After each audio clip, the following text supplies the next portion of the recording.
How many of you have woken up at 6 o'clock and an hour later proceeded to blow up about 1,000 balloons? I did that when I went to do my service learning at the Arkansas Autism Foundation. So, why should you listen to this speech? Well, we've all probably at least known someone with autism at one point in our lives, and this is kind of related to that. So, the credibility statement, I'm Phillip, student here, like all of you, and I did 7 hours of community service at the Arkansas Autism Foundation. So today I'm going to tell you about that service learning at that place. I'm going to give you the story of what I did there, tell you about the principles and concepts that the story illustrates, and then explain how it can be applied to our communication and community and such. So on to the actual story. Now, you gotta listen to this part because you need the story to understand the rest of the speech. So, the mission of the Arkansas organization, according to their official Facebook page, is building bridges to independence for Arkansans with autism. And the three big points of this mission is promoting that independence that it mentioned, pushing back stereotypes of people with autism, and promoting a more accepting community and society for those people.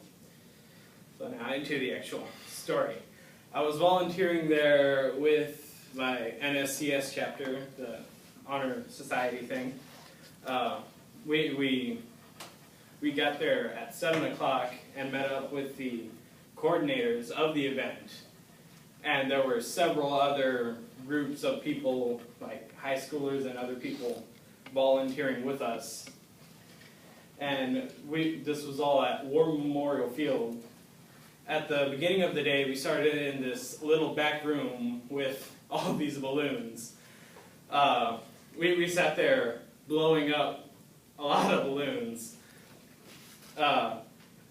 When we started, we just sort of let them float to the roof, and we were going to grab them back down by the strings when we needed them, but apparently there were some pipes up there with some heating elements, so they started popping. And at one point, one of them fell on my head, and we didn't notice until like 10 minutes later while we were blowing up other balloons. So after we finished with the balloons, I was sent out to the front gate to check in people that were coming into the event. And that was really the bulk of what I was doing there. I was out there for a long time. There were so many people.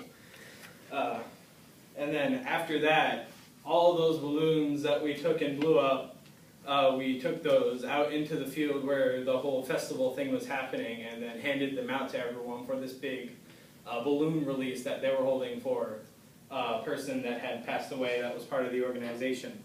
And while I was checking people in, she's not here today, but she was there with us. We volunteered at the same thing, that's the thing. And everything I did there sort of helped the mission of the Arkansas Autism Foundation, because I helped raise awareness and notoriety and donations for the foundation. We helped the event run nice and smoothly and keep everything from not working.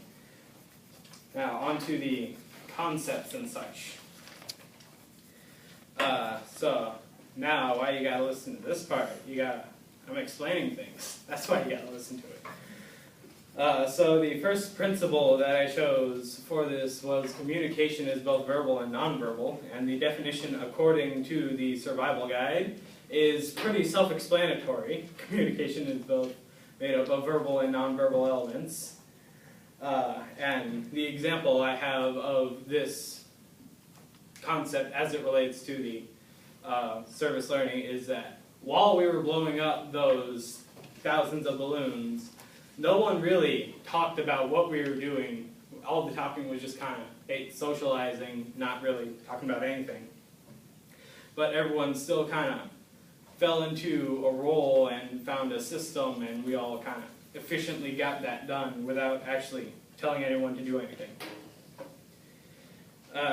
And the first concept from the book that I chose for this is task-oriented listening, which according to Adler, Rodman, and Dupree, 2017, is a listening style concerned with completing a task. And I chose this because at the beginning of the day, when there were 50, 75 people volunteering and maybe about 4 or 5 supervisors giving out orders, there was a lot of words